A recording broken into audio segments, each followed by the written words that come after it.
ستوره د اسمان ستوره د اسمان دې زلیدل په جهان شیخ خالد رحمانی شیخ خالد رحمانی دې زمون د زړه درمان شیخ خالد رحمانی شیخ خالد رحمانی ستوره د اسمان دې زلیدل په جهان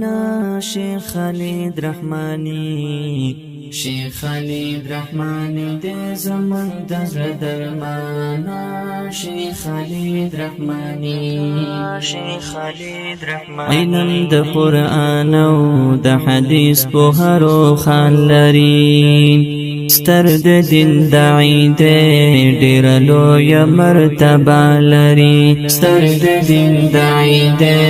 ډېر لوی مرتبه لري تل رتا آباد رب لري د سدایانا شیخ خالد رحمانی